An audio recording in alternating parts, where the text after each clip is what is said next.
Mari kita mempersiapkan hati dan pikiran kita. Kita akan mendengarkan firman Tuhan dan renungan yang akan disampaikan hambanya Bapak Pendeta.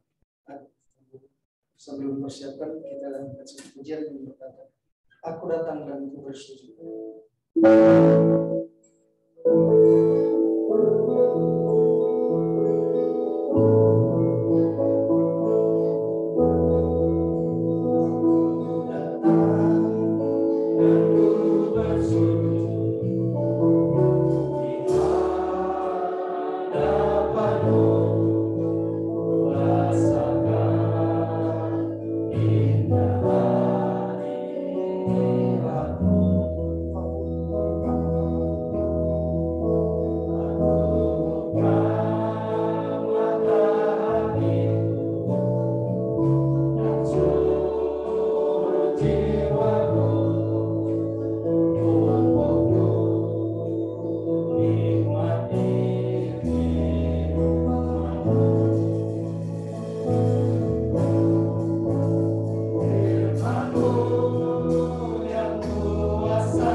mengubah sikap hati kami. Firman-Mu itulah yang menegakkan, memimpin kami di dalam jalan kami. Kami minta ya Tuhan, di dalam pertolongan Roh Kudus, penuhkanlah bejana hati kami dengan firman-Mu. Karena kami sadar bahwa tanpa firman, kami tidak dapat melakukan apapun, dan di luar Engkau, kami tidak dapat berbuah. Berkatilah kami masing-masing, pimpinlah kami. Jauhkanlah kami daripada hal-hal yang membuat kami tidak fokus di dalam merenungkan firman Tuhan. Roh Kudus, pimpinlah kami. Pimpinlah hamba-Mu, pimpinlah umat-Mu. Di dalam nama Tuhan Yesus, kami berdoa dan bersyukur. Amin. Silakan duduk Bapak Ibu.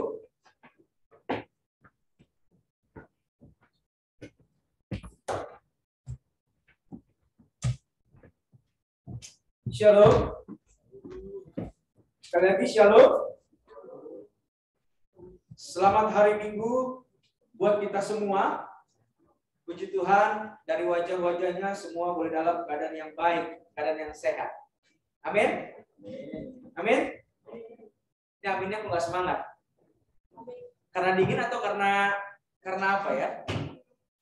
Ya, puji Tuhan, kita boleh ada di tempat ini, di dalam ibadah kita, dan biarlah melalui peribadahan kita, baik Bapak Ibu yang hadir di tempat ini, di gereja Tuhan, ataupun yang hadir melalui media Zoom, biarlah Tuhan boleh menolong kita di dalam peribadahan kita pada hari ini. Bapak Ibu Saudara kasih Tuhan, hari ini kita ingin merenungkan bagian firman Tuhan di dalam Kisah Para Rasul pasal yang ke-6. Kisah Para Rasul pasalnya yang ke-6, ayatnya yang pertama sampai dengan ayatnya yang ke-7. Kisah Para Rasul pasalnya yang ke-6, ayatnya yang pertama sampai dengan ayatnya yang ke-7.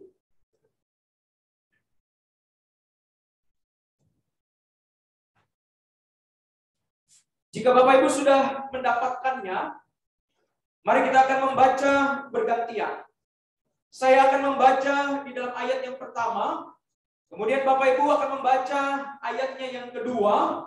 Demikian selanjutnya kita akan membaca nas kita secara bergantian.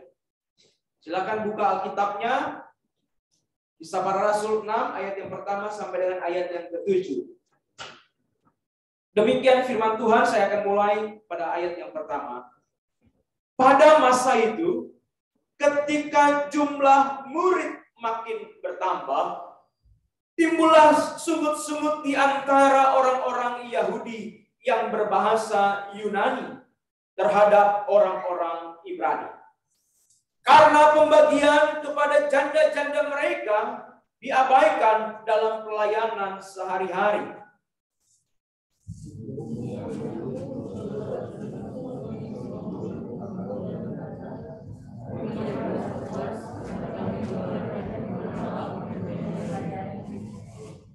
Karena itu, saudara-saudara, pilihlah 7 orang dari antaramu yang terkenal baik dan yang penuh roh dan hikmat, supaya kami mengangkat mereka untuk tugas itu.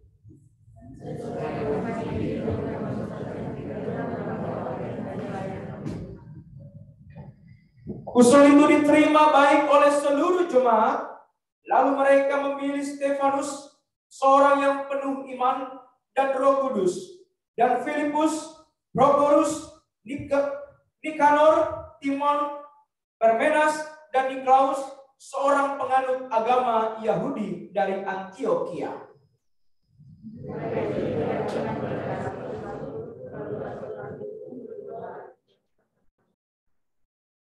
Firman Allah makin tersebar dan jumlah murid di Yerusalem makin bertambah banyak. Juga sejumlah imam menyerahkan diri dan percaya. Demikian pembacaan firman Tuhan di dalam Kisah Para Rasul pasal yang ke-6 ayatnya yang pertama sampai dengan ayatnya yang ke-7. Bapak Ibu Saudara kasih Tuhan, hari ini kita akan merenungkan di dalam tema yaitu jemaat yang dipilih melayani. Jemaat yang dipilih melayani.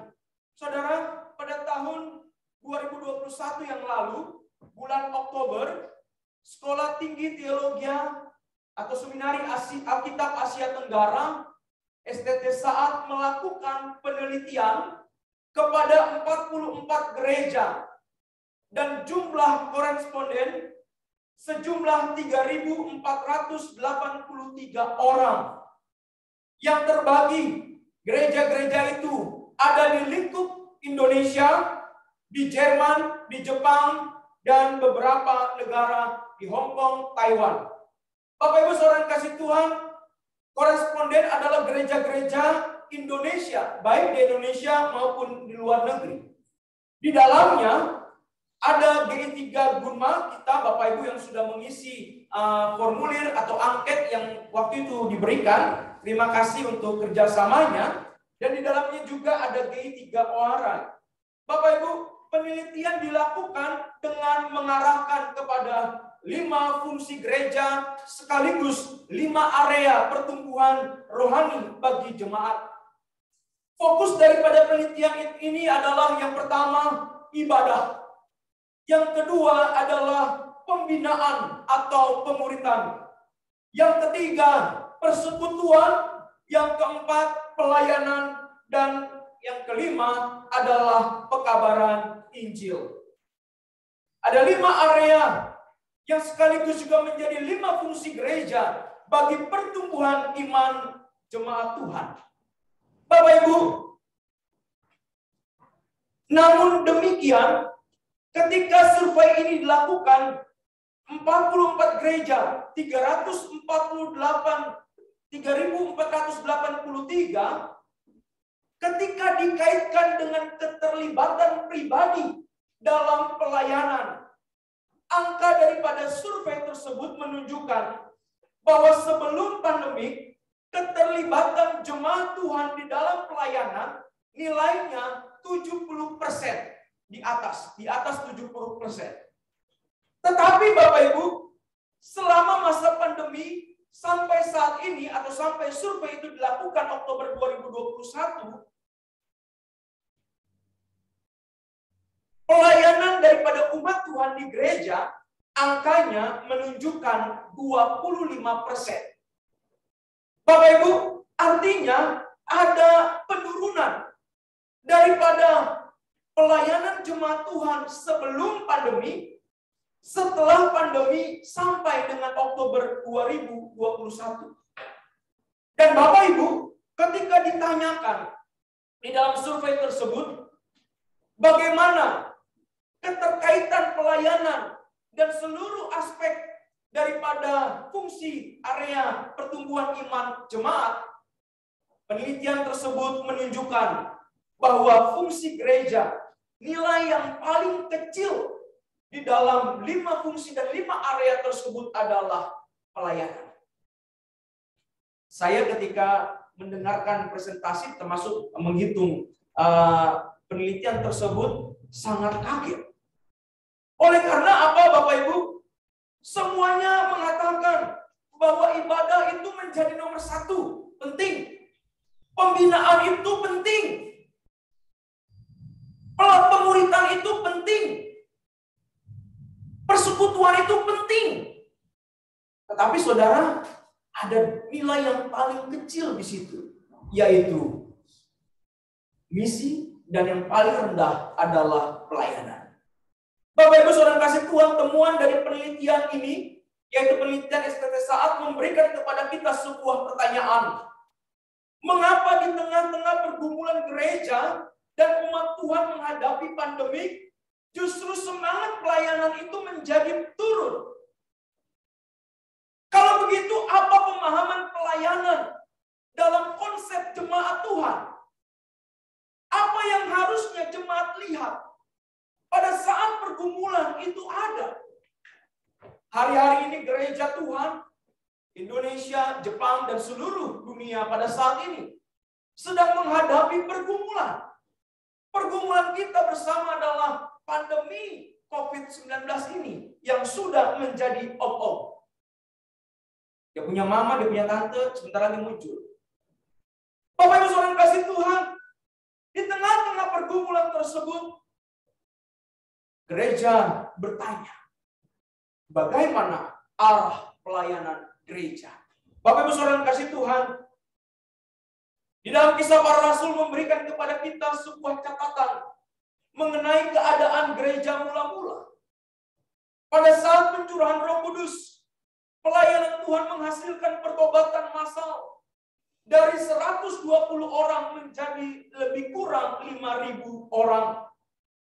Alkitab mengatakan di dalam Kisah Para Rasul 5 ayat 14. Di situ dituliskan, dan makin lama, makin bertambah jumlah orang yang percaya kepada Tuhan. Baik laki-laki maupun perempuan. Pemberitaan Injil membuahkan hasil yang begitu sangat luar biasa. Jumlah mereka semakin banyak. Banyak di antara orang-orang tersebut berasal daripada Yerusalem, Palestina. Tetapi ada banyak orang-orang juga yang bertobat itu berasal daripada luar daerah atau luar negeri. Ketika mereka datang ke bait Allah, mereka mendengarkan berita Injil yang disampaikan para rasul. Dan akhirnya mereka bertobat, mereka percaya. Mereka mendapatkan pengharapan melalui pemberitaan Injil tersebut. Namun saudara, di tengah-tengah arus jemaat Tuhan yang deras memenuhi gereja Tuhan, sinagog, mereka mendapatkan tekanan yang begitu sangat besar. Begitu sangat kuat. Kalau Bapak Ibu memperhatikan, di dalam Kisah Para Rasul 5 ayat 17 sampai dengan 18, Kisah Para Rasul 5 ayat 17 sampai dengan 18, di situ dituliskan. Mari kita lihat di situ, Kisah Para Rasul 5 ayat 17 dan 18. Di situ dikatakan, akhirnya mulailah imam besar dan pengikut-pengikutnya, yaitu orang-orang dari mazhab Saduki, bertindak sebab mereka sangat iri hati. Ayat 18. Mereka menangkap rasul-rasul itu, lalu memasukkan mereka ke dalam penjara kota. Saudara, minggu lalu kita membahas tentang tekanan yang terjadi, yaitu di dalam pasalnya yang keempat. Rupanya Injil terus diberitakan, dan semakin lagi murid Tuhan bertambah. Dan tekanan itu pun menjadi besar. Saudara, tekanan dari luar tidak mematahkan semangat para rasul dan jemaat mula-mula untuk terus melayani Tuhan. Jumlah murid yang semakin banyak membuat para rasul harus ekstra melayani umat Tuhan. Harus lebih giat lagi melayani firman Tuhan, tetapi di dalamnya sekaligus memikirkan tentang pelayanan keseharian atau yang dituliskan dengan pelayanan meja. Bapak Ibu, di dalam pasal 6 ayat yang pertama yang tadi kita baca atau nas kita pada hari ini, di situ dikatakan pada masa itu ketika jumlah murid makin bertambah. Di pasal 5 di situ dikatakan tadi bahwa murid-murid makin bertambah. Di pasal yang ke-6 Lukas mencatatkan bahwa semakin bertambah lagi para murid. Jumlah mereka naik sangat besar. Di tengah-tengah jumlah murid yang banyak itu, Lukas mencatatkan timbulnya persoalan. Di sana dikatakan timbullah sungut-sungut di antara orang-orang Yahudi yang berbahasa Yunani terhadap orang-orang Ibrani. Karena pembagian kepada janda-janda mereka diabaikan dalam pelayanan sehari-hari. Bapak Ibu, jemaat yang bertambah itu di dalam komunitas, baik itu yang orang-orang Ibrani asli, ataupun mereka adalah golongan-golongan, yaitu golongan orang-orang Yahudi yang tinggal di luar daerah, di mana mereka tidak menggunakan lagi bahasa Ibrani asli, tetapi mereka menggunakan bahasa Yunani.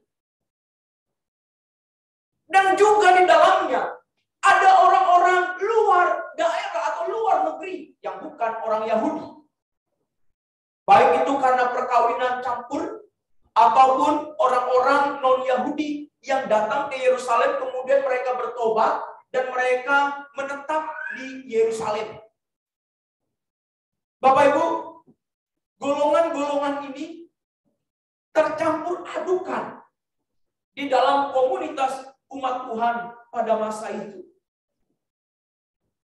Penafsir bernama William Barclay, dia mengatakan bahwa pada saat itu gereja mulai mengalami persoalan organisasi atau persoalan internal.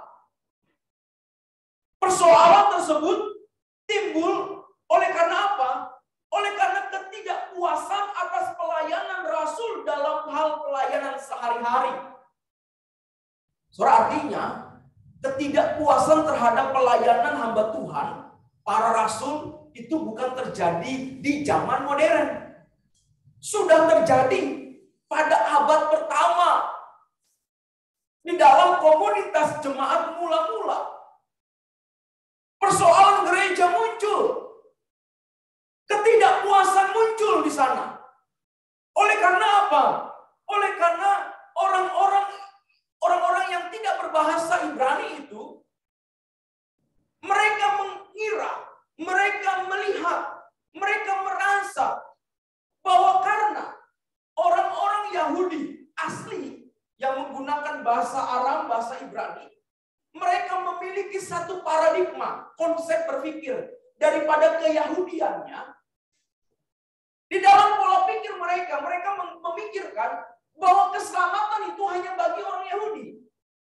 Yang kedua, mereka memiliki karakter eksklusif di situ. Mereka merasa bahwa orang Yahudi yang asli adalah kami, dan kami inilah orang yang paling berharga, paling hebat, paling luar biasa. Sehingga terjadi kesenjangan sosial di sana. Terjadi kesenjangan sosial yang membuat orang-orang yang tidak berbahasa Ibrani itu atau Helenis, mereka merasa bahwa mereka tidak diperhatikan, kurang diperhatikan. Jemaat-jemaat itu merasa bahwa janda-janda mereka itu tidak diperhatikan.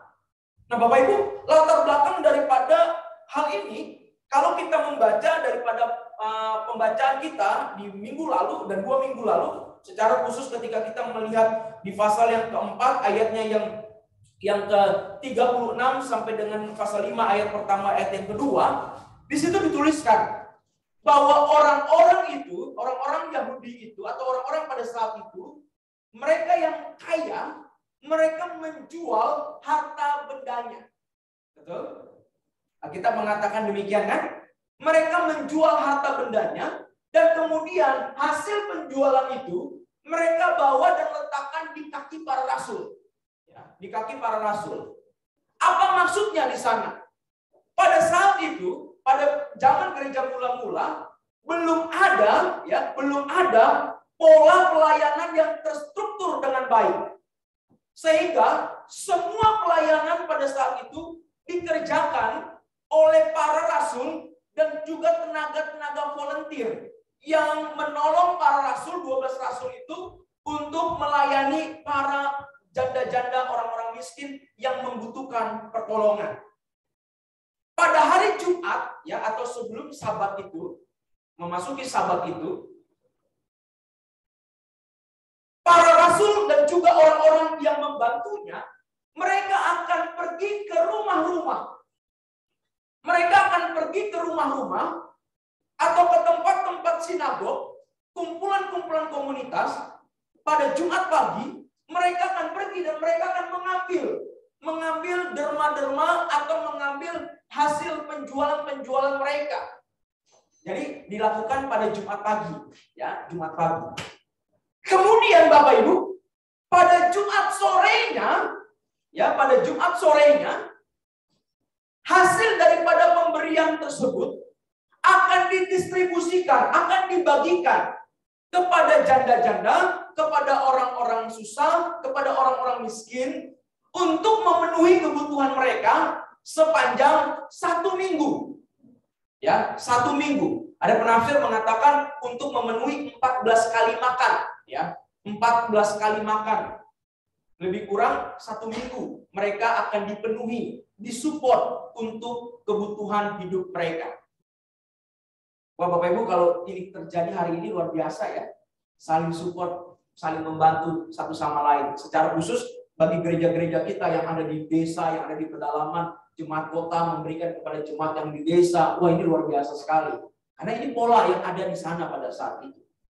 Nah, saudara, maka jarak waktu antara Jumat pagi dan Jumat sore, ini jarak waktunya singkat. Ya.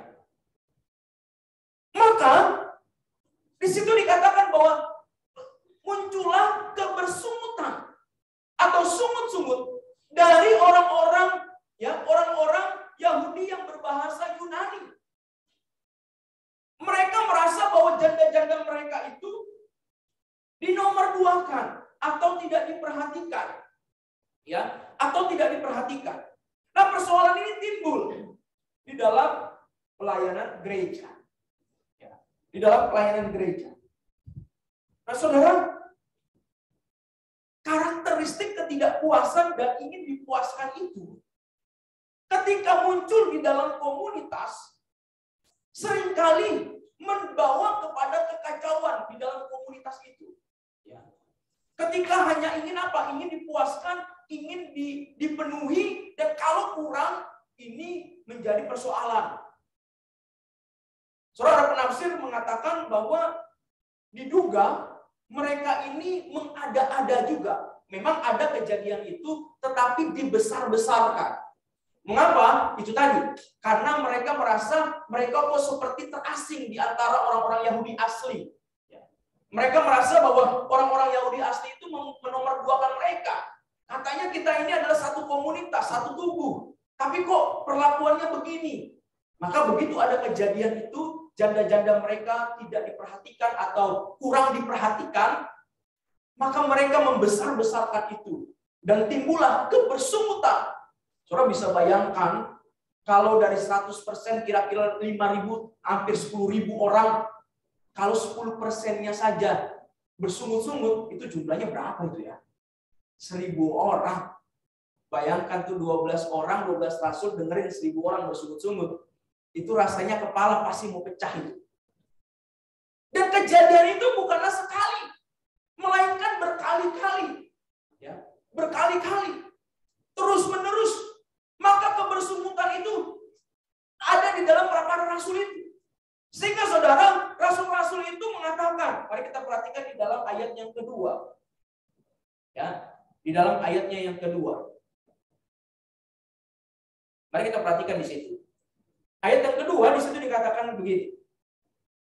Berhubungan dengan itu, ya, yaitu persoalan sungut-sungut itu, ke-12 rasul itu memanggil semua murid berkumpul dan berkata, kami tidak merasa puas karena kami melalaikan firman Allah untuk melayani meja. Oh, saudara, para rasul ini luar biasa sekali. Oleh karena mereka tidak mengumpulkan para murid-murid itu, kemudian mereka marah-marah di situ. Mereka katakan, kenapa sih kamu merasa tidak dipuaskan? Kan sudah diberikan. Kenapa sih tidak terima aja? Para rasul tidak mengatakan demikian. Tetapi para rasul itu mengatakan satu statement yang penting sekali untuk menyadarkan jemaat, untuk menyadarkan mereka bahwa tugas para rasul adalah menyatakan Injil, membina, dan juga membawa mereka untuk serupa dengan Kristus. Itu tugas utamanya. Maka ketika ada ketidakpuasan, kebersungutan itu, Ya, itu adalah problem di dalam gereja. Tetapi saudara, mereka mengatakan bahwa kami merasa tidak puas. Karena ketika kami harus mempersiapkan firman Tuhan, menyampaikan firman Tuhan, memberitakan Injil, tetapi di saat yang bersamaan kami juga harus melayani meja, kami memberikan, mendistribusikan untuk kebutuhan orang-orang miskin, janda-janda itu, ditambah lagi dengan persoalan yang muncul di dalam gereja, di dalam jemaat. Nah, saudara, maka para rasul itu memutuskan untuk apa? Untuk memilih pemimpin-pemimpin dari antara kelompok-kelompok sinagog-sinagog mereka. Dan mereka disuruh memilih 7 orang untuk mereka melayani bersama dengan para rasul. Nah, saudara, 7 orang ini atau pelayanan tersebut, disitulah yang disebut dengan diaken. Pelayanan atau para pelayan yang disebut dengan diaken. Nah, saudara, kata diaken itu diambil dari bahasa Yunani. Bahasa Yunani 2 kata, yaitu diakonos dan yang kedua adalah diakonia. Ada banyak penafsiran tentang diakonos dan diakonia. Bagi gereja-gereja tertentu, diakonos itu adalah imam, adalah di bawah daripada majelis, ada yang majelis dan lain sebagainya. Kita tidak memperdebatkan itu. Kita hanya ingin melihat apa itu artinya diakonos dan diakonia. Arti daripada diakonos adalah seorang hamba dari orang banyak, seorang pelayan dan abdi. Itu arti daripada diakonos. Sedangkan arti daripada diakonia adalah sebuah tindakan melayani orang banyak atau hadir dalam melayani komunitas. Di dalamnya adalah gereja konteks kita. Inilah arti diakonos dan juga diakonia. Ayat yang tadi kita baca di dalam nas pembimbing, mari kita perhatikan di dalam Yohanes 12 ayatnya yang ke-26. Mari kita lihat di sana, Yohanes 12 ayatnya yang ke-26.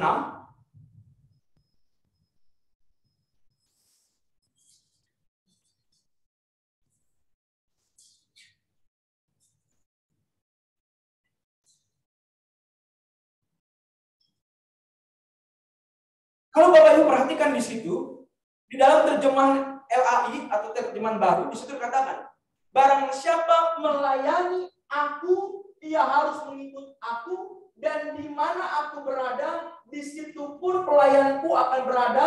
Barang siapa melayani aku, ia akan dihormati Bapa. Saudara, kalau kita perhatikan di situ, ada 3 kali kata melayani. Ada 3 kali kata melayani, 2 kali kata melayani, dan 1 kali kata pelayan.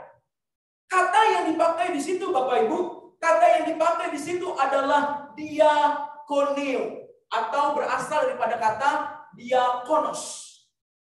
Jadi di situ Tuhan Yesus mau berkata kepada murid-murid Tuhan bahwa barang siapa melayani aku, barang siapa diakonos, yaitu menjadi abdi, menjadi seorang pelayan.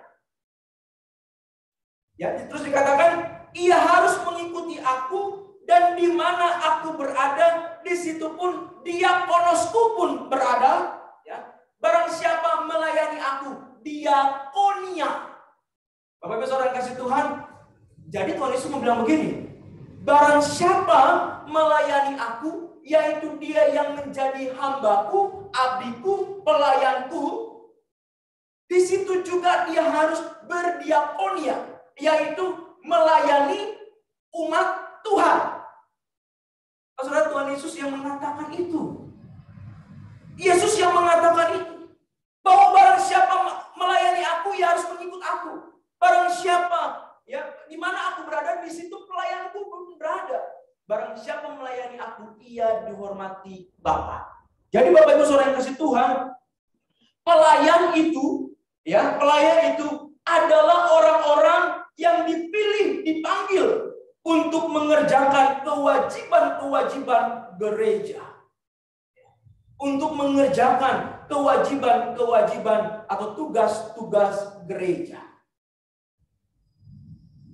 Sehingga arti daripada diakonos dan diakonia ini bukanlah menjadi satu pengertian eksklusif bagi kelompok atau orang-orang tertentu. Tidak. Mari kita perhatikan. Mari kita buka di dalam Galatia pasalnya yang kelima. Galatia pasal yang kelima. Galatia pasal yang kelima ayat yang ke-13. Baik. Galatia 5 ayatnya yang ke-13. Oke, mari kita perhatikan di sini.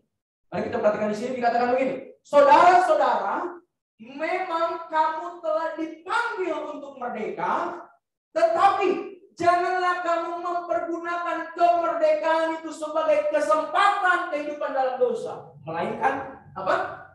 Layanilah seorang akan yang lain oleh kasih. Kata layani di situ adalah duleo, ya, adalah duleo. Yang artinya bagaimana mereka dipanggil untuk menjadi pelayan terhadap sesama. Yang kedua, mari kita perhatikan Efesus pasal yang keempat ayat yang 11 sampai dengan 15. Efesus pasal yang keempat ayatnya yang ke-11. Secara khusus ayat 11 dan ayat 12 kita memperhatikan di situ. Mari kita perhatikan di situ Efesus pasalnya yang keempat, kita lihat di sini. Yuk, sama-sama 3, 4 ya. Dan ialah yang memberikan rasul-rasul maupun nabi-nabi, baik pemberita-pemberita Injil maupun gembala-gembala dan pengajar-pengajar, ayat 12, untuk memperlengkapi orang-orang kudus bagi pekerjaan pelayanan, bagi pembangunan tubuh Kristus. Saudara, dikatakan di dalam ayat 12, untuk memperlengkapi orang-orang kudus bagi pekerjaan pelayanan. Kata pekerjaan pelayanan di situ adalah diakonia. Jadi saudara yang kasih Tuhan, Alkitab yang mengatakan bahwa setiap orang itu dipanggil, dipilih dan dipanggil, dibentuk untuk memperlengkapi, untuk dilengkapi. Menjadi apa? Menjadi diakonia, diakonos, pelayan-pelayan bagi sesamanya. Bapak Ibu saudara kasih Tuhan, artinya apa? Ketika saudara dan saya kita berkata kita menjadi murid Kristus, maka pada saat yang bersama saudara dan saya kita dipanggil menjadi seorang diakonos, menjadi seorang yang berdiakonia, yaitu dipanggil menjadi pelayan bagi sesama, memperhatikan sesama, peduli terhadap sesama. Inilah yang Tuhan katakan di dalam firman Tuhan. Bukan sebaliknya. Bukan sebaliknya saudara dipanggil untuk menuntut diperhatikan. Walaupun di dalamnya kita saling memperhatikan. Tetapi sebenarnya kita dipanggil untuk memperhatikan. Bukan meminta untuk diperhatikan. Kecuali memang dia membutuhkan perhatian. Kalau memang dia membutuhkan perhatian, memang harus diperhatikan. Tapi kalau tidak butuh perhatian, minta-minta perhatian. Kalau orang Jakarta bilang caper. Yang caper cari-cari perhatian. Jadi saudara kasih Tuhan, diakonos, diakonia membawa kita untuk melihat bahwa saudara dan saya sebagai murid diperlengkapi untuk pekerjaan pelayanan tubuh Kristus, pembangunan tubuh Kristus. Ayat yang ke-13. Mari kita perhatikan. Ayat yang ke-13. Sampai kita semua telah menjadi kesatuan iman dan pengetahuan yang benar tentang anak Allah, kedewasaan penuh dan tingkat pertumbuhan yang sesuai dengan kepenuhan Kristus. Pertanyaannya bagi kita dari teks ini, siapa yang bekerja sampai ke sini? Yang pertama, pelayan Tuhan secara khusus, hamba-hamba Tuhan para rasul. Tapi yang kedua, yaitu mereka yang dimuridkan, mereka yang diperlengkapi itu, diajar itu untuk apa? Untuk melayani sesama, menjadi pelayan diakonia, yaitu memperhatikan dan peduli kepada sesama. Saudara yang kasih Tuhan, seorang teolog bernama Kevin Conner dia berkata begini. Semua orang harus memiliki roh diaken. Meskipun tidak semua orang memegang jabatan sebagai diaken. Tubuh Kristus pada dasarnya adalah tubuh yang melayani. melayani sebagai seorang imam Allah, dan satu kepada yang lain. Seorang kalimat daripada Kevin Corner ini mau membawa kita melihat bahwa kita dipanggil untuk menjadi diakonos, berdiakonia, melayani sesama. Walaupun di dalam jabatan gereja hanya ada pelayanan diakonia, paling tidak ada satu pengurusnya. Kalau di sini adalah Ibu Lastio, ya pelayan meja, ya, diakonos, diakonia. Tetapi saudara, bukan berarti itu semua bergantung kepada hanya 1-2 orang yang dipilih secara khusus. Kemudian saudara dan saya yang lainnya tidak, bukan begitu. Melainkan semua jemaat itu, kita adalah tubuh Kristus, maka kita di situ pun melayani sebagai seorang yang memberi diri terhadap sesamanya, memperhatikan, memperdulikan satu sama lain. Seorang diaken, baik secara umum ataupun yang dipersiapkan memegang jabatan diaken, tentu saja harus memiliki kualifikasi. Maka di dalam Kisah Para Rasul 6 ayat yang ketiga, mari kita kembali ke dalam pembacaan kita. Kisah Para Rasul 6 ayatnya yang ketiga, di situ dikatakan demikian. Mari kita perhatikan. Oke, sudah? Yuk kita lihat, perhatikannya sama-sama. Karena itu, saudara-saudara, pilihlah 7 orang dari antaramu yang terkenal baik dan yang penuh roh dan hikmat, semua supaya kami mengangkat mereka untuk tugas itu. Saudara, paling tidak di situ dikatakan mereka harus memiliki kualifikasi, yaitu mereka terkenal baik, mereka penuh dengan roh, dan mereka adalah orang-orang yang berhikmat. Maka saudara, para rasul meminta orang-orang yang berdiaken itu, yang melayani itu, baik itu secara umum maupun secara khusus, dalam konteks ini secara khusus, mereka dipilih dari antara para diaken-diaken di dalam kelompok mereka. Maka pemilihan diaken dalam ayat ini bukan dipilih oleh para rasul, melainkan dipilih oleh siapa? Oleh siapa? Jemaat. Dipilih oleh jemaat. Mereka semua adalah diaken, tapi mereka memberikan satu orang yang dianggap dewasa, yang baik, yang penuh roh dan berhikmat. Tentu tidak mungkin ribuan orang itu menjadi diaken, kan? Paling tidak ada satu yang mungkin bawahnya itu ada koordinator-koordinatornya, banyak lah. Tapi ada satu yang mengkoordinir. Dan mereka dikatakan apa? Harus yang baik, penuh roh dan berhikmat. Saudara, paling tidak dari ayat 6 ini saya membaginya menjadi 4 kualifikasi dasar. 4 kualifikasi dasar. Yang pertama, para diaken, pelayan-pelayan atau murid-murid yang melayani, yaitu saudara dan saya, kita harus memiliki yang pertama adalah kualifikasi spiritual. Kualifikasi spiritual. Yang kedua adalah kualifikasi moral. Yang ketiga, kualifikasi karakter. Dan yang keempat, kualifikasi sosial. Ada 4 kualifikasi yang harus nyata di dalam pribadi seorang diaken atau pelayan Tuhan, yaitu saudara dan saya. Mari kita perhatikan. Yang pertama adalah kualifikasi spiritual. Seorang diaken atau pelayan harus yakin bahwa dirinya telah lahir baru. Tuhan Yesus mengatakan di dalam Yohanes pasal yang ketiga bahwa seorang itu harus dilahir barukan. Dilahir barukan di dalam kuasa Roh Kudus. Mengapa Tuhan Yesus menekankan kepada Nikodemus bahwa seorang itu harus dilahir barukan supaya mereka mengerti kehendak Bapa? Oleh karena tanpa dilahir barukan, pribadi-pribadi seseorang itu tidak mengenal Kristus dengan kacamata rohani mereka. Lahir baru menjadi penekanan di dalam pelayanan gereja. Karena kita sedang akan melayani Sang Pencipta. Maka tidak mungkin kita menatap Sang Pencipta, melayani Sang Pencipta di dalam keadaan diri kita yang belum mengenal Dia secara pribadi, yang belum berjumpa dengan Dia di dalam karya Roh Kudus.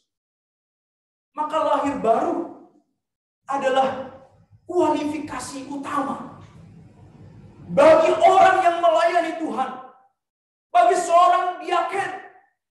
Mereka harus lahir baru, di mana artinya mereka telah bertobat dan hidup di dalam Kristus sebagai keputusan yang penuh dengan iman dan pengharapan di dalamnya. Seorang pelayan Tuhan, mereka harus memiliki satu keyakinan, di dalamnya ada keputusan kepada Kristus, percaya kepada Kristus, beriman dan berpengharapan hanya kepada Dia. Kehidupan dalam iman kepada Yesus Kristus akan memberikan dorongan untuk sungguh memikirkan perkara-perkara rohani, untuk hidup sesuai dengan kehendak Tuhan. Bapak Ibu Saudara kasih Tuhan, dikatakan bahwa mereka harus penuh dengan roh. Artinya mereka harus mengalami pengalaman spiritual dengan Tuhan. Karena kita sedang melayani Sang Pencipta. Yang kedua adalah kualifikasi moral. Seorang diaken atau pelayan yang sungguh-sungguh bertobat akan dilihat dari buah pertobatannya. Mari kita perhatikan di dalam Lukas 6 ayat 45. Lukas 6 ayat 45.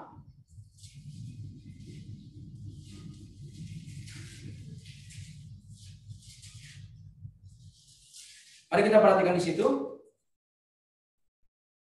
Yuk kita baca sama-sama ya, 3-4 ya. Orang yang baik mengeluarkan barang yang baik dari perbendaharaannya. Hatinya yang baik, dan orang yang jahat mengeluarkan barang yang jahat dari perbendaharaannya yang jahat. Karena yang diucapkan mulutnya meluap dari hatinya. Saudara, moralitas seorang pelayan Kristus penting untuk diperhatikan. Mengapa? Karena Alkitab mengatakan bahwa yang keluar daripada orang itu dari hatinya. Dari hati itulah akan keluar pembendaharaan baik yang baik ataupun yang jahat. Dan orang yang dipenuhi karya Roh Kudus telah bertobat, hidup baru, memiliki kualifikasi spiritual. Harusnya dia dapat menunjukkan perbendaharaannya yang baik. Dia menunjukkan karakter sebagai seorang yang memiliki pemahaman tentang moral di dalam Kristus, etika di dalam Kristus. Maka saudara, Tuhan Yesus mengatakan dari buahnya lah orang itu akan dikenal. Sebagai seorang pelayan yang memperhatikan orang lain, tentu akan dituntut dari dalam dirinya, yaitu segala sesuatu yang baik bagi orang tersebut, orang yang dilayani. Kualifikasi yang ketiga, yaitu kualifikasi yang saya tuliskan dengan karakter. Karakter adalah sifat, kepribadian, watak, temperamen, tabiat yang ada pada diri seseorang itu. Dan orang yang hidup di dalam roh, Alkitab mengatakan, mari kita buka di dalam Galatia 5. Galatia pasal yang kelima, ayatnya yang ke-22 dan 23. Mari kita perhatikan Galatia 5 ayat 22 dan 23. Oke, sudah dapat? Galatia pasal yang kelima, ayat 22-23. Oke, yuk baca sama-sama ya, 3-4 ya.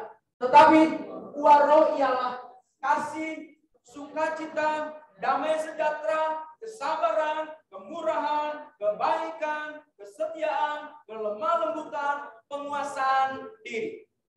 Saudara, karakter berbicara tentang sifat kepribadian, watak, tabiat yang lahir dari dalam dirinya. Alkitab mengatakan bahwa seorang yang dipenuhi dengan roh, maka seharusnya dia menunjukkan buah rohnya. Dan buah roh ini bukan hanya salah satu dari antaranya 9 itu, melainkan semuanya harus menjadi satu kesatuan yang lahir di dalam diri, dari dalam dirinya. Yaitu apa? Kasih, damai sejahtera, sukacita, kesabaran, kemurahan, kebaikan, kesetiaan, kelemah lembutan, penguasaan diri. Semuanya itu harus nyata di dalam dirinya dan keluar. Inilah kualifikasi karakter yang harus dimiliki bagi saudara dan saya yang melayani Tuhan. Sekali lagi saya garis bawahi, bukan hanya yang bertugas sebagai pelayan, tetapi mereka yang menyatakan dirinya adalah murid Kristus adalah pelayan. Dan yang terakhir, kualifikasi sosial. Kualifikasi sosial adalah hubungannya dengan sesama. Sosial dalam keluarga, hubungan sosial yang baik di dalam keluarga. Alkitab katakan mereka harus memiliki seorang suami. Hanya seorang suami, nggak boleh dua, nggak boleh tiga. Kenapa? Karena kalau satu aja, kalau dua, kalau tiga, satu aja udah repot, apalagi tiga. Ya tentu Alkitab tidak mengajarkan poligami. Maka kualifikasi sosial hanya sebagai suami atau istri, hanya satu. Yang kedua, saudara, dikatakan Alkitab kualifikasi sosial ini apa? Mereka yang dapat mendidik anak-anak mereka, mereka yang dapat mendidik keluarga mereka. Artinya mereka dituntut untuk dapat menyatakan Injil di tengah-tengah keluarga dulu, baru mereka dapat dilihat di dalam komunitas yang ada. Tentu saudara tidak ada keluarga yang sempurna. Betul? Jangan nanti saudara bilang sama saya, Pak, saya nggak masuk kualifikasi sosial ini, Pak. Tentu tidak ada keluarga yang sempurna.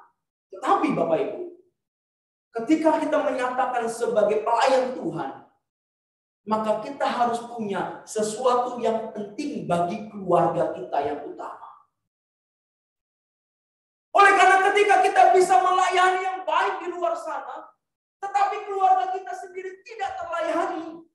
Kita mencari domba yang sesat di luar sana, tapi kalau keluarga sendiri sesat, Bapak Ibu saudara kasih Tuhan, betapa kita menjadi orang yang paling malang di dunia ini. Kenapa? Karena kita bisa memperhatikan orang lain, tapi kita tidak memperhatikan keluarga kita sendiri. Maka saudara, baik itu di Titus maupun di surat Paulus kepada Titus maupun di surat Paulus kepada Timotius, dia menjelaskan tentang hal ini secara gamblang. Tentu kita tidak ada waktu untuk hal ini. Tetapi paling tidak kita melihat di sini bahwa dia harus memiliki kualifikasi sosial, yaitu di dalam keluarga, di dalam lingkungan kerja, di dalam masyarakat sekitar. Mereka harus memiliki satu karakter yang baik di situ, atau menunjukkan buah roh oleh karena pengenalan mereka akan Kristus. Maka 4 kualifikasi ini harus ada di dalam pribadi-pribadi kita. Sebagai seorang yang melayani Tuhan. Sebagai seorang yang memberikan diri bagi Tuhan. Karena kita dipilih, dipanggil. Untuk apa? Untuk melayani sesama. Kalau kita memperhatikan Matius 25. Hal kerajaan Allah. Di situ dikatakan bahwa hal kerajaan Allah itu seumpama dengan domba dan kambing. Nanti domba-domba itu akan ditaruh di sebelah kanan, kambing-kambing di sebelah kiri. Kemudian domba-domba itu akan mendengarkan kalimat. Mari masuk ke dalam kerajaan. Karena engkau telah melakukan segala sesuatu untuk aku. Domba-domba itu bertanya, apa yang kami lakukan untuk aku? Untuk engkau ya Tuhan. Tuhan katakan, karena engkau ketika melihat orang miskin, engkau melihat orang yang terpenjara, engkau melihat orang yang susah, engkau memberikan mereka makan, memberikan mereka minum, memberikan tumpangan, engkau menolong mereka. Tuhan katakan apa? Apa yang kau lakukan untuk mereka, engkau sedang lakukan itu untuk aku, yaitu untuk Tuhan. Kemudian para kambing itu dikatakan Alkitab mendengar kalimat, nyala kalian masuk ke dalam siksa api neraka. Mereka bertanya, mengapa Tuhan? Kemudian Tuhan katakan kepada mereka, sebab ketika aku telanjang, engkau tidak pernah memberikan aku pakaian. Ketika aku lapar, engkau tidak memberikan aku makan. Ketika aku haus, engkau tidak memberikan aku minum. Ketika aku sebagai orang asing, engkau tidak memberikan aku tumpangan. Kambing-kambing itu berkata kepada Tuhan, bagaimana mungkin kami memberikan untuk engkau ya Tuhan? Bagaimana mungkin kami melakukan untuk engkau? Oh Allah yang transenden, Allah yang jauh di sana, kami tidak bisa melihat engkau. Apa Tuhan katakan kepada para kambing itu? Tuhan katakan, sebab ketika ada orang miskin di hadapan, engkau tidak berbuat apa-apa. Ketika ada seorang yang susah, engkau tidak lakukan apa-apa. Ketika engkau tidak lakukan itu untuk orang-orang itu, engkau juga tidak melakukannya untuk aku. Saudara kasih Tuhan, yang Alkitab katakan kepada kita, yang Alkitab tuntut kepada kita adalah menjadi pelayan. Pelayannya di hadapan Tuhan, yaitu mengabdikan seluruh hidup kita kepada Tuhan. Di dalam pembacaan kita, perenungan kita akan firman Tuhan. Tetapi ketika kita menjadi pelayan Tuhan, menjadi diakonos, menjadi diakeni, kita harus mengaplikasikan firman itu kepada siapa? Kepada setiap orang yang Tuhan percayakan kepada kita. Kepada keluarga kita, kepada teman-teman kita, kepada orang-orang di sekitar kita, tetangga kita, yang mereka yang membutuhkan kita. Kepada komunitas gereja Tuhan. Disitulah kita dipanggil untuk menjadi satu kesatuan tubuh Kristus. Saling peduli satu sama lain. Memberitakan Injil bersama-sama di dalam tubuh Kristus. Ini yang Tuhan Yesus katakan. Maka dia berkata tadi di dalam Yohanes 12 ayat 26. Barang siapa menjadi pelayan, melayani aku, dia harus ada di mana aku berada. Sebab di mana aku berada, di situ pun pelayanku harus berada. Dan para pelayan itu akan dihormati Bapa. Saudara, pelayan-pelayan Kristus memahami satu sama lain, memperhatikan satu sama lain. Dari kualifikasi seorang jemaat yang dipilih melayani atau seorang diaken, lebih lanjut Corner dia berkata demikian. Kediakenan atau menjadi seorang diaken bukan soal gelar atau jabatan, melainkan fungsi. Catat baik-baik.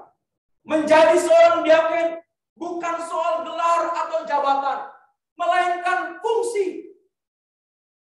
Nama boleh tercantum, tapi kalau fungsi tidak berjalan, sama saja bohong. Maka penekanan menjadi seorang diaken kepada seluruh jemaat berbicara tentang bagaimana saudara dan saya kita memiliki fungsi seorang diakonos yang memperhatikan satu sama lain, yang peduli satu sama lain, yang memberitakan Injil kepada satu sama lain, yang mengasihi, yang membuka tangannya bagi mereka yang membutuhkan uluran tangan kita. Pertama-tama kita buktikan itu di dalam gereja. Kita perhatikan satu sama lain di dalam gereja. Saudara, 7 nama yang diajukan oleh komunitas jemaat Tuhan kepada para rasul. Alkitab katakan kemudian disetujui. Usulan itu disetujui oleh para rasul. Ada 7 nama di situ. Ada 7 nama di situ. Yaitu dikatakan firman Tuhan di dalam ayatnya yang kelima, Kisah Para Rasul pasal yang ke-6 di situ, yaitu dikatakan bahwa usulan itu diterima baik oleh seluruh jemaat, lalu mereka memilih dari antara jemaat itu, yaitu yang pertama adalah Stefanus. Ada Stefanus di sini? Oh, hadir dia, Tuhan. Stefanus, ya. Stefanus. Siapa Stefanus itu dikatakan Alkitab? Seorang yang penuh iman dan Roh Kudus. Amin, Stefanus. Dia bingung. Dikatakan Alkitab Stefanus penuh iman dan Roh Kudus. Kemudian ada yang bernama Filipus, ada yang bernama Prokorus, ada yang bernama Nikanor, ada yang bernama Timon, ada yang bernama Parmenas, ada yang bernama Nikolaus, seorang penganut agama Yahudi dari Antioquia. Saudara, 7 nama ini adalah orang-orang Helenis. Mereka bukan orang Yahudi asli atau yang berbahasa Aram yang tadi dikatakan. Mereka adalah orang-orang yang berbahasa Yunani. Mereka adalah orang-orang yang bertobat kemudian. Saudara, mereka dipilih Tuhan untuk melayani Tuhan. Dan di antara mereka itu, saudara, mereka adalah perwakilan dari jemaat yang dikhususkan untuk mengkoordinir pelayanan meja. Tujuannya adalah dikatakan Alkitab ayat yang ke-6, mari kita perhatikan. Ayat yang ke-6. Ayat yang ke-5, ayat ke-4, Ayat yang ke-4. Supaya kami sendiri dapat memusatkan pikiran dalam doa dan pelayanan firman. Mereka dipilih. Dan kemudian pelayan-pelayan itu secara khusus mereka didoakan dan ditumpang tangan. Bapak Ibu, doa dan tumpang tangan adalah sebuah tradisi yang sudah terjadi dari masa perjanjian lama sampai dengan tradisi gereja sampai masa Kisah Para Rasul. Apa artinya tumpang tangan di situ? Tumpang tangan bukan didorong-dorong ya, bukan, lain, kelainan. Tumpang tangan di sini artinya para rasul mendoakan di dalam otoritas Kristus. Ingat, Kristus adalah kepala gereja. Maka para rasul mereka menumpangkan tangan mereka kepada para pelayan Tuhan sebagai tanda, yaitu apa? Yaitu otoritas ilahi nyata turun atas mereka. Dan mereka mendapatkan power, kuasa. Ya, didoakan mendapatkan kuasa untuk mengerjakan tugas tanggung jawab mereka. Maka hati-hati. Seorang pelayan yang sungguh-sungguh sudah didoakan, Anda dan saya, kita sudah diberikan kuasa itu. Jangan main-main dengan hal tersebut. Harus bertanggung jawab. Harus sungguh-sungguh melayani, memikirkan apa yang Tuhan ingin kita kerjakan. Dalam memenuhi panggilan menjadi seorang pelayan, bukan berarti kita tidak punya tanggung jawab terhadap firman dan pengabaran Injil. Menarik sekali. Oleh karena Alkitab mengatakan, ketika 7 orang itu dipilih, di dalam ayat yang ke-6, ayat yang ke-7, setelah mereka didoakan dan mereka melayani, maka ayat yang ke-7 dikatakan, firman Allah makin tersebar dan jumlah murid di Yerusalem makin bertambah banyak, juga sejumlah besar imam menyerahkan diri dan percaya. Ada dampak yang sangat signifikan ketika jemaat Tuhan memberikan diri mengabdi di dalam pelayanan gereja. Ada dampak yang signifikan, yang sangat tinggi. Ingat tadi survei yang sudah terjadi, yang sudah dilakukan di 44 gereja, semua pelayanannya turun. Maka ketika pelayanan itu turun, maka ke atas pun, baik itu misi, baik itu persekutuan, baik itu pembinaan, baik itu ibadah, semuanya pasti akan turun. Mengapa? Karena pelayanan adalah salah satu sarana untuk membangun iman percaya kepada Tuhan. Ketika kita memberikan diri kita melayani sebagai seorang pelayan Tuhan, secara khusus di dalam konteks kita gereja, maka saudara dan saya ada sebuah tuntutan khusus. Ada tuntutan khusus untuk membentuk saudara dan saya, sehingga kita menjadi pribadi-pribadi yang terbentuk menjadi seorang pelayan diakonos itu. Berbeda dengan pelayan-pelayan yang dikatakan umum, artinya mereka yang hanya menjadi seorang Kristen percaya bahwa dia adalah murid. Ya, memang dia juga ada pelayan, tetapi tidak terikat kepada komunitas tersebut atau pelayanan dari tugas yang diberikan. Tujuannya adalah membentuk kita untuk menjadi pribadi-pribadi yang lebih lagi mengaktualisasikan diri. Saudara, ketika kita melihat bagian selanjutnya, di ayat-ayat selanjutnya, maka kita akan bertemu di situ kisah yang dituliskan tentang Stefanus dan Filipus. Kalau kita membaca di dalam ayatnya selanjutnya, maka kita melihat di situ bahwa Stefanus, seorang daripada 7 yang dipilih itu, ia memberitakan Injil dengan luar biasa.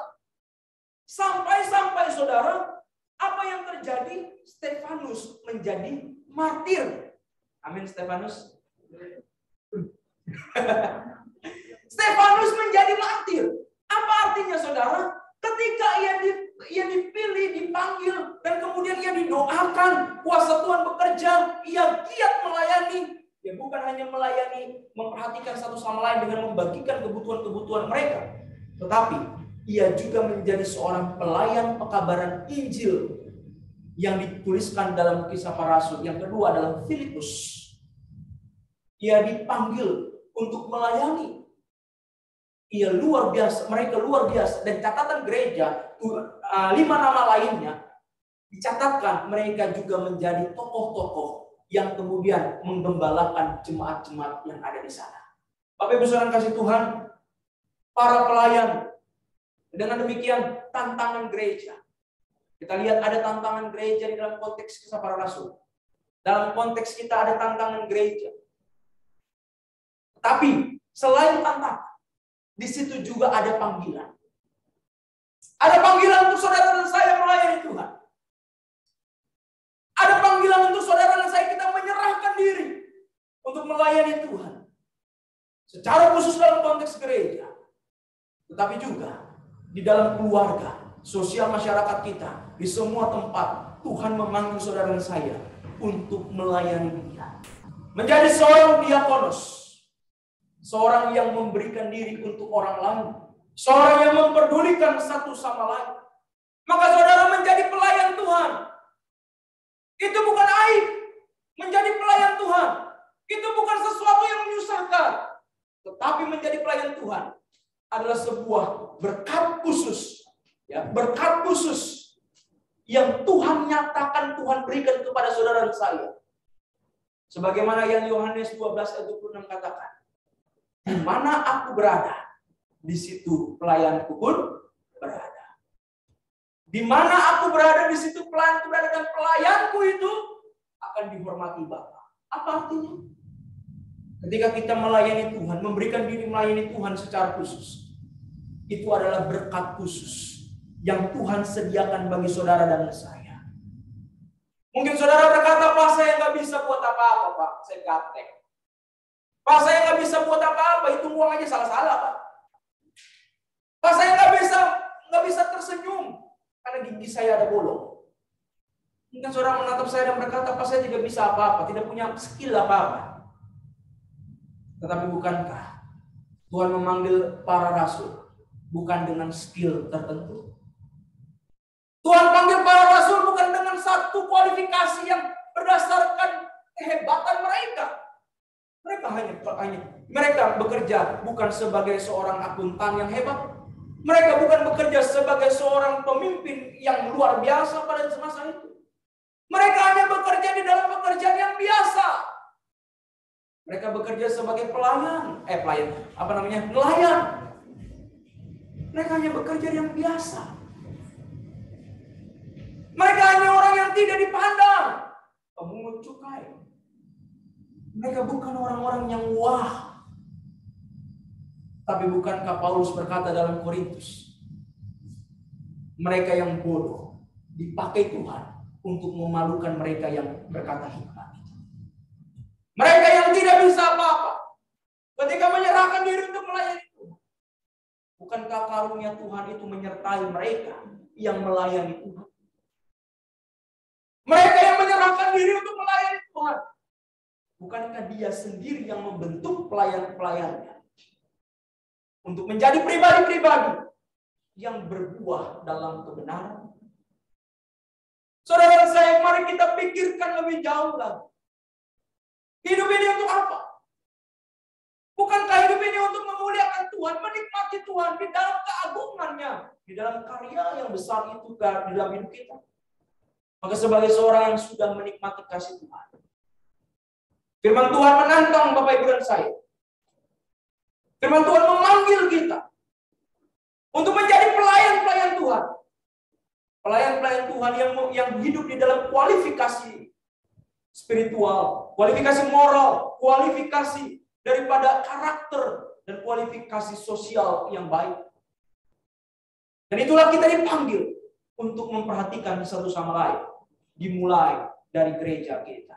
Yesus memberkati kita, mari kita berdoa.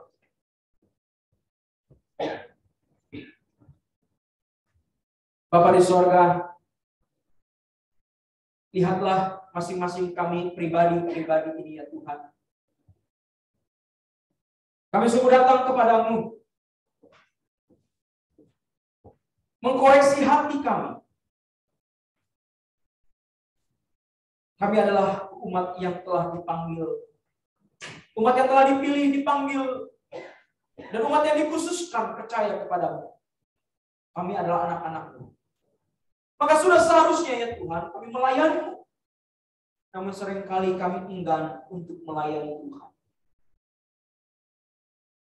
Atau mungkin kami melayani, Bu. Memberikan diri untuk melayani di gereja Tuhan, di lingkungan kami. Tapi kami tidak sepenuh hati. Oleh karena ada motivasi-motivasi di dalam diri kami yang tidak tulus, yang tidak kudus. Sehingga kami tidak melayani Engkau dengan sungguh. Bapak Ibu, 1-2 menit mari kita tundukkan kepala dan kita renungkan firman Tuhan ini. Jikalau saudara belum melayani Tuhan secara khusus, memberikan diri melayani Tuhan, dibentuk dalam pelayanan, saya ingin bertanya kepada saudara melalui firman Tuhan ini. Adakah saudara saat ini engkau terpanggil untuk menjadi pelayan Tuhan secara khusus? Baik itu pelayan Tuhan saat ini di gereja ini, maupun engkau terpanggil secara khusus menjadi abdi Tuhan seumur hidupmu, menjadi pelayan full time. Jika itu adalah panggilan, mari berdoa di hadapan Tuhan dan katakan, Tuhan, aku berikan hidupku, diriku untuk melayani-Mu secara khusus di dalam gereja. Dan jikalau di antara saudara ada yang sudah melayani secara khusus, yang sudah didoakan, yang sudah ditumpang tangankan, mari saudara periksa lagi hati dan pikiran. Mari periksa lagi seluruh hidupmu. Apakah sudah sungguh kita memiliki komitmen untuk melayani Tuhan sepenuh hati? Apakah motivasi hati kita sudah lurus? Apakah motivasi kita adalah untuk memuliakan Tuhan, bukan memuliakan diri? Apakah motivasi kita untuk melayani sesama, bukan dilayani? Apakah motivasi hati kita untuk membuat nama Tuhan semakin besar dan nama kita itu semakin kecil? Ataukah motivasi kita masih bengkok dengan perkara-perkara duniawi, dengan perkara-perkara yang tidak berkenan di hadapan Tuhan?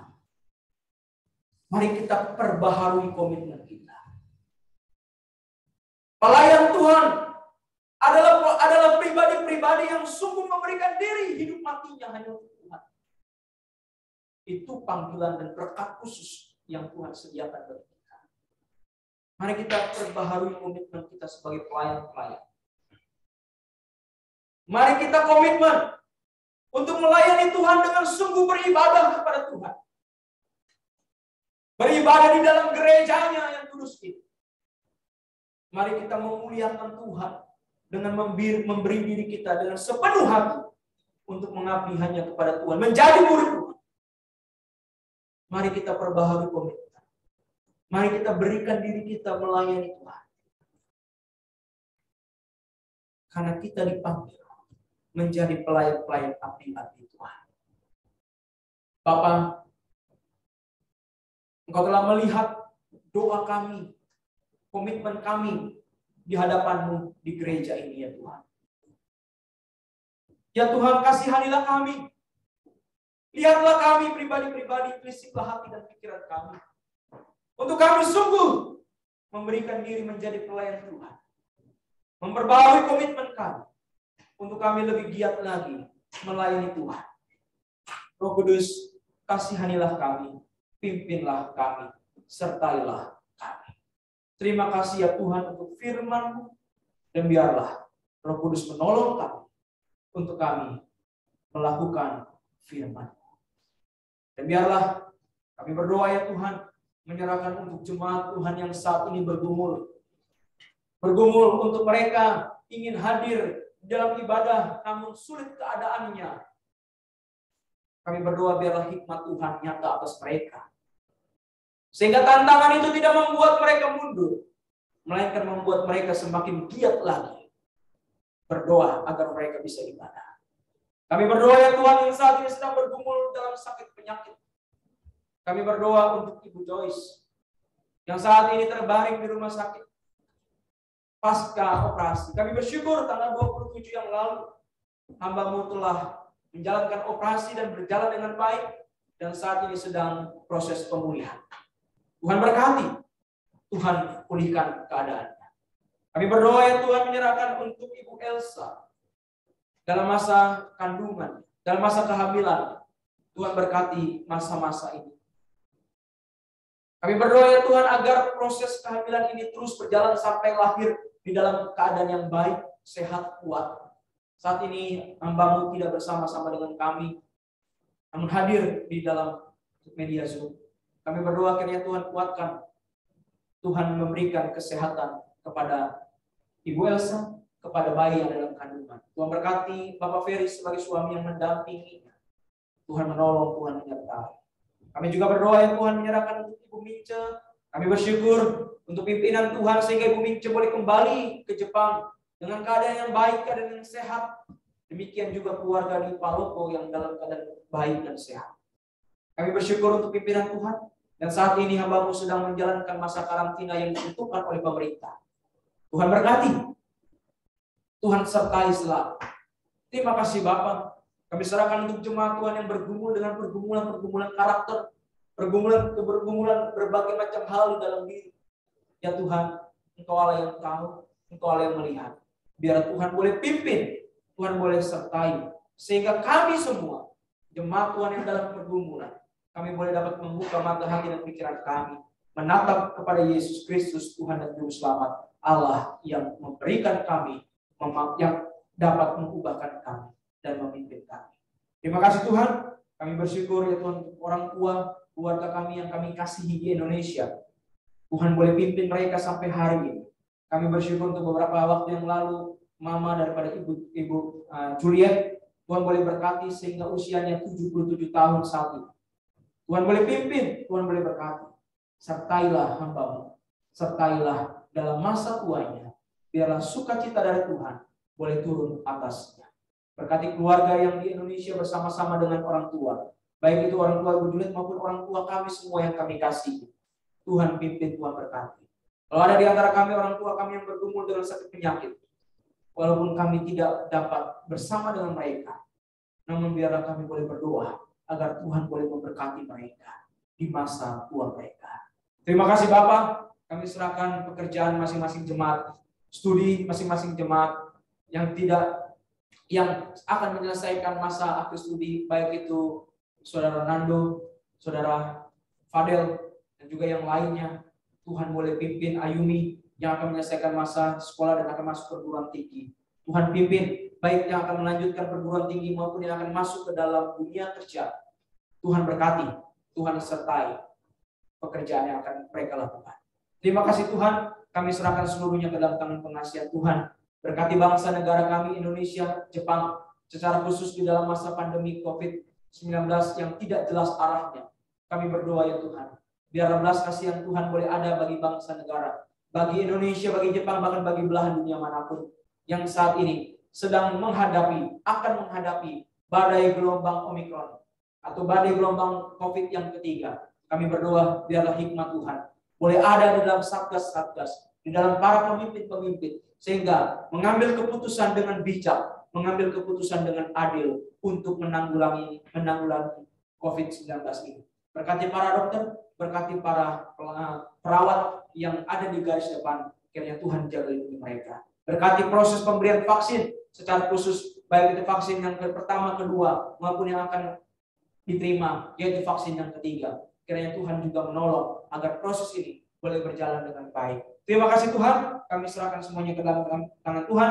Jauhkan kami daripada yang jahat, jauhkan kami daripada yang tidak berkenan di hadapan Tuhan. Dan akhirnya doa yang tidak sempurna ini kami akan sempurnakan di dalam doa yang Kau ajarkan kepada kami. Dan masing-masing kita berkata, Bapa kami yang di sorga, dikuduskanlah nama-Mu, datanglah kerajaan-Mu, jadilah kehendak-Mu di bumi seperti di sorga. Berikanlah kami pada hari ini makanan kami yang secukupnya, dan ampunilah kami akan kesalahan kami, seperti kami juga telah mengampuni orang yang bersalah kepada kami. Dan jangan membawa kami ke dalam pencobaan, tetapi lepaskanlah kami daripada yang jahat, karena Engkaulah yang mempunyai kerajaan dan kuasa dan kemuliaan sampai selama-lamanya.